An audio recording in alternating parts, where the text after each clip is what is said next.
Hi, my name is Christy. I'm a first year grad student, and this is my final assignment, Leadership, Reflection, and Philosophy. My educational philosophy for student affairs is influenced by community cultural wealth, multiple identities, preferred leadership theories, leadership experiences. Therefore, I believe that resilience, advocacy, and support are very important. My community cultural wealth and multiple identities. Wear multiple hats, but these are the four that I could pick out.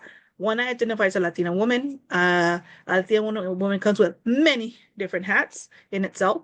I also believe in the culture I grew up in, which is very old school, which is being an obedient daughter, an obedient partner, being there for your family, and all those great things that come along with. Um, I'm a mother. I have five beautiful children. I was unfortunately raped when I was 14 and a half, had my daughter when I was 15, and I didn't know I was having my daughter till I gave birth in my room. And yeah, and by the time I was 18, I had three children. I graduated high school, and by the time I was 22, I had five children. I identify as formerly incarcerated person.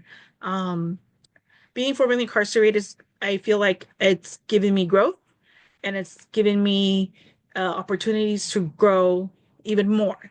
I've been able to speak in places where I never thought I'd be able to speak, been in conferences where I never thought I would be, um, and be a role model for other teen moms. I'm a first generation grad student. Um, uh,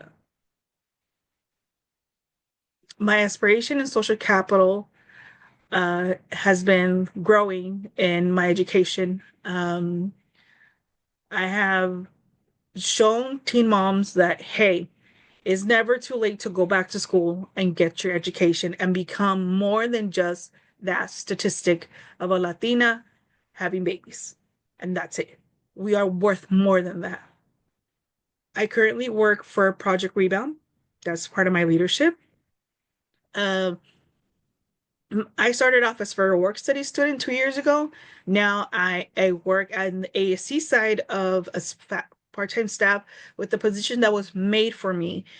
Project Rebound really loved how I worked, my work ethic, and the values that I brought with me, and the respect that I had with me, and how much I could identify and communicate with students. And even though my incarceration isn't a lengthy time, but I can identify as a mom, as a student, as a partner, as a friend. And so those are hats within itself also.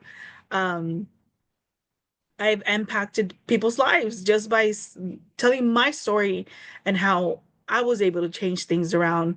Um, with my incarceration, I was blessed enough to where all I had to do was stay out of jail for 3 years, and after 3 years, my felonies would go away, and I would be able to seal my record, which I sealed my record last year in December.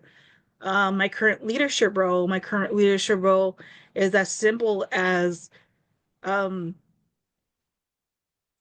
I I help teen parents mostly when I can. Currently, I am I can't say leadership, but I want to see a role model more of showing currently our freshman student, she's 19. She's currently pregnant with her second baby. And so I'm able to identify with her and let her know that, hey, continue your education. It's going to be hard, but you can succeed. You can become something. Being a young parent doesn't mean the end. Um, I also am a leader in my job.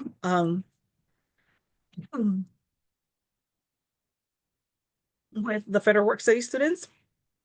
Um, I am able to lead them to with developing professionalism, skills, and things that they may need in the future. My motherhood journey hasn't been easy. It's been really difficult. 8 years ago, I lost custody of my children for a while. I had to regain that back. Now I have third party custody with my brother and my sister-in-law. My children live in Washington, and it was a really hard road for a couple of years.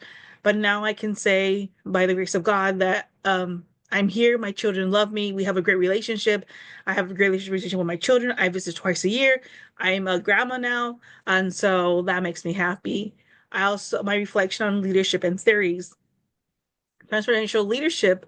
Um, I believe anyone can transform their lives. I believe there's can be change. I'm that change from a teen parent, formerly incarcerated, to a grad student. Um, that's a change. That's a major change. So if you really want it, you can do it. Privilege.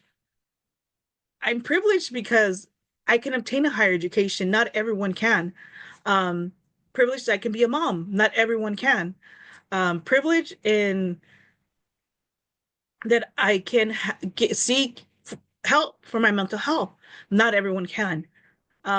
Implicit bias, like I am biased. I was biased with students and people who I didn't know their story, and then they came to me and they told me their story, and I got to know them, and I got to change that narrative, so I don't easily judge people anymore. Holistic educational philosophy, supporting the student in a whole is not just physically, it's also mental. You need to provide both stability for the student to be able to flourish as a student. Without the stability of providing mental health and the proper educational tools, then there's no succeed. But when you have those tools, you can succeed. My conclusion is this. I believe in leadership that inspires change, uplifts community, and creates inclusive spaces for all students. I believe that education will take you far. And I believe that I am where I am today and where I need to be. And that's it. That's my story. And that's what I believe in. Thank you.